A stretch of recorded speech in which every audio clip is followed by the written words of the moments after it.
Guyonan. Wah.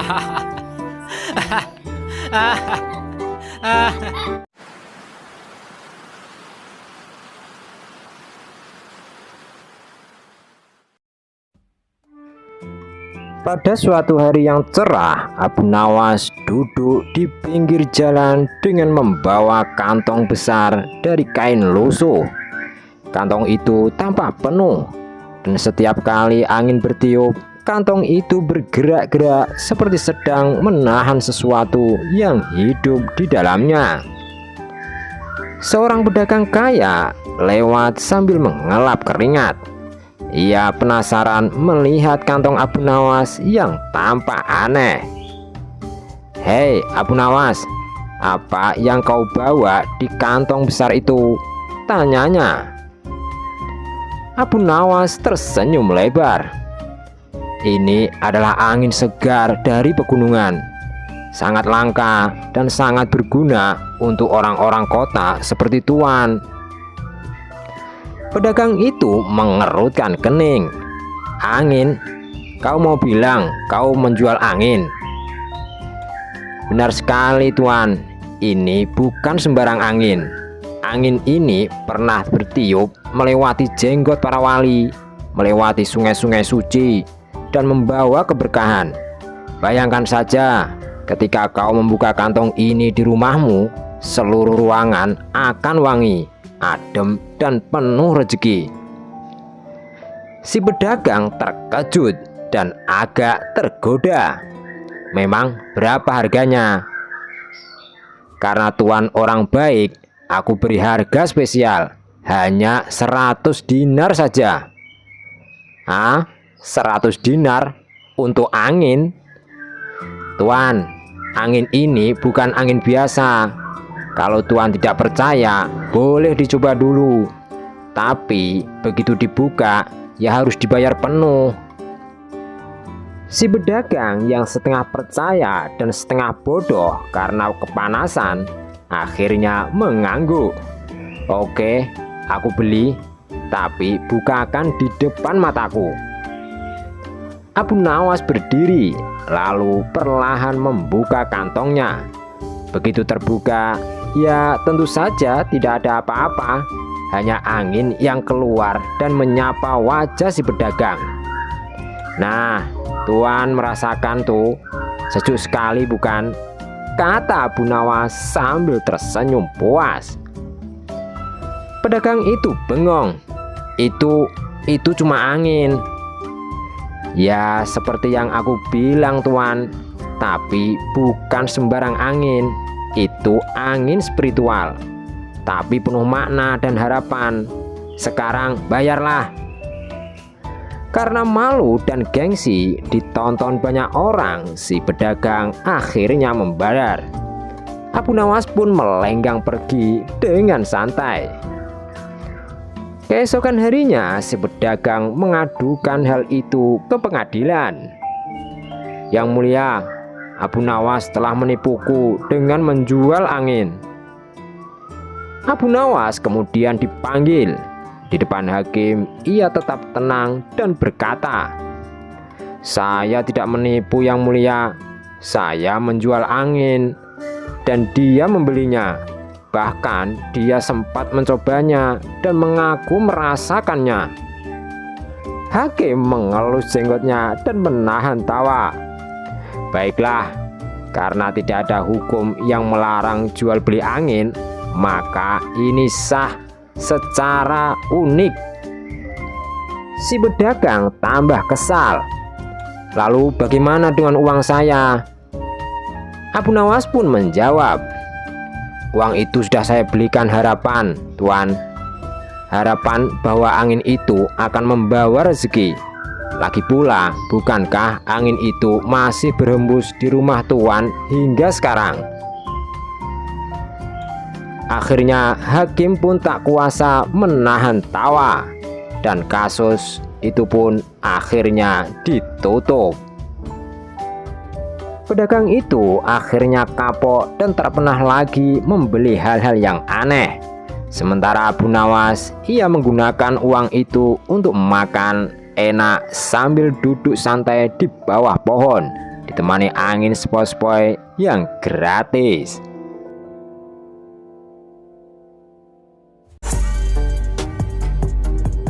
Jangan mudah tergoda oleh omongan manis atau janji yang terdengar terlalu bagus untuk jadi kenyataan. Pedagang itu tertipu karena terbuai oleh penjelasan Abu Nawas yang meyakinkan. Padahal secara logika jelas bahwa angin tidak bisa dijual. Pakai logika dan akal sehat sebelum membuat keputusan. Apalagi dalam hal uang.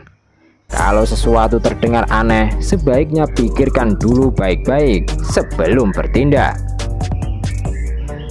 Kecerdikan bisa menjadi alat untuk bertahan hidup, tapi harus tetap berhati-hati agar tidak merugikan orang lain. Abu Nawas memang cerdik dan lucu, tapi orang seperti si pedagang juga butuh pelajaran agar lebih bijak. Kadang yang kita beli bukan barangnya, tapi harapan dan keyakinan. Ini adalah sindiran halus buat kita yang suka membeli harapan kosong, seperti ikut undian yang tak masuk akal, atau membeli produk yang menjanjikan keajaiban instan. Wallahu a'lam bishawab. Semoga bermanfaat. Guyonan. Wah.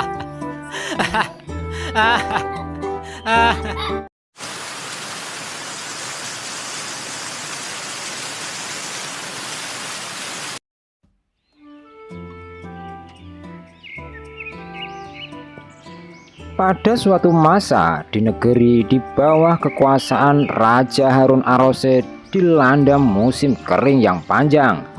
Hujan tak turun berbulan-bulan lamanya. Sumur-sumur mulai kering, tanaman mati, dan rakyat pun mulai kelaparan. Raja pun akhirnya memanggil para ulama, tokoh agama untuk memimpin sholat istisqa, yakni sholat minta hujan. Semua orang besar dikumpulkan. Sholat itu pun dilakukan dengan khusyuk. Doa-doa dipanjatkan, tapi hujan tetap tidak turun. Rakyat pun mulai resah dan sebagian bahkan mulai putus asa. Lalu seorang penasihat istana berkata, "Tuanku, mungkin sudah saatnya memanggil Abu Nawas." Raja awalnya ragu. Apa mungkin orang seperti Abu Nawas bisa menurunkan hujan, sementara para ulama saja tidak mampu? Namun karena tidak ada pilihan lain, Raja akhirnya memanggil Abu Nawas dan menceritakan situasinya. Abu Nawas hanya mengangguk dan berkata, "Berikan aku waktu 3 hari." 3 hari kemudian Abu Nawas berdiri di tengah lapangan, mengenakan pakaian yang sangat lusuh. Ia mengajak seluruh rakyat datang, termasuk anak-anak. Tapi anehnya, ia tidak memulai sholat seperti biasanya. Ia justru berdiri sendiri, menengadah ke langit dan berkata keras, "Ya Allah, aku tahu aku bukan siapa-siapa. Aku penuh dosa dan tidak pantas meminta. Tapi lihatlah, Engkau telah membuat anak-anak ini menangis.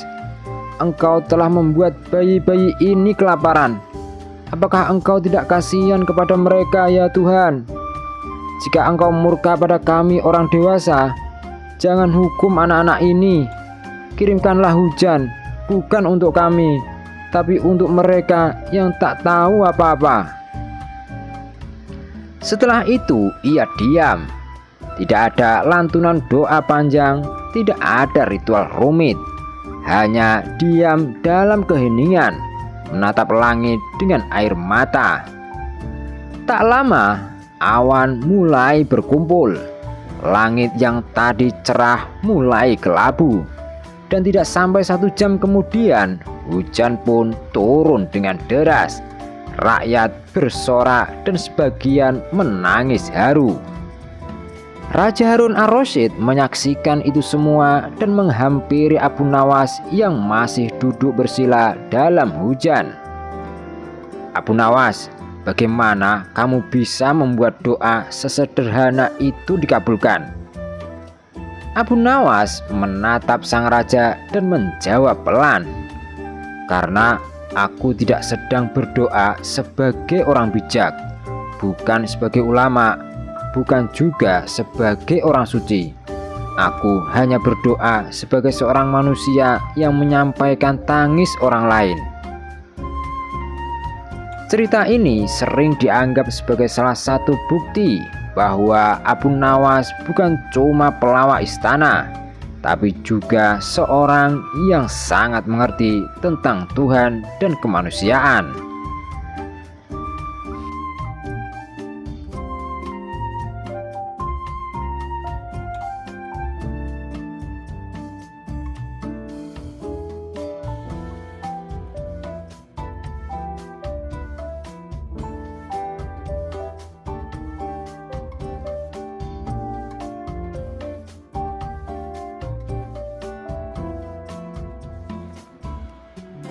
Abu Nawas tidak berdoa dengan kata-kata yang rumit atau indah, tapi dengan hati yang benar-benar peduli. Itu menunjukkan bahwa Tuhan lebih melihat keikhlasan hati daripada keindahan ucapan.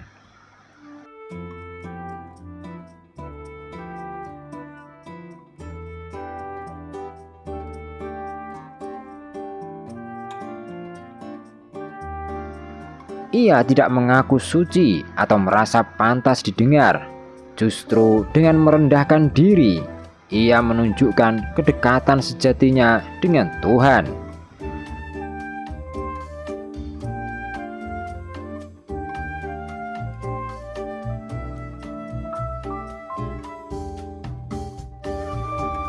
Doa Abu Nawas tidak memikirkan dirinya, tapi ia mendoakan mereka yang lemah dan tidak bisa membela diri, anak-anak dan bayi. Ini memberi pesan kuat bahwa perhatian dan cinta terhadap sesama juga bentuk ibadah yang sangat besar.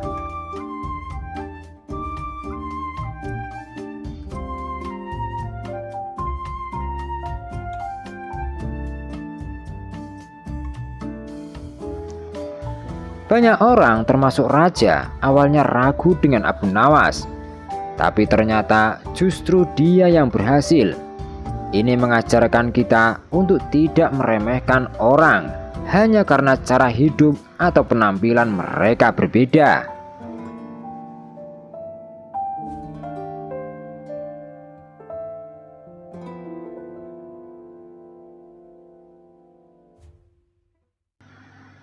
Seringkali kita berpikir bahwa sesuatu harus rumit agar dianggap besar. Tapi lewat cerita ini kita diingatkan bahwa kesederhanaan yang tulus bisa lebih berarti. Tamat. Jangan lupa ya guys untuk like, share, dan subscribe. Dan tonton video-video yang lain di channel Guyonan Nawas ini. Terima kasih.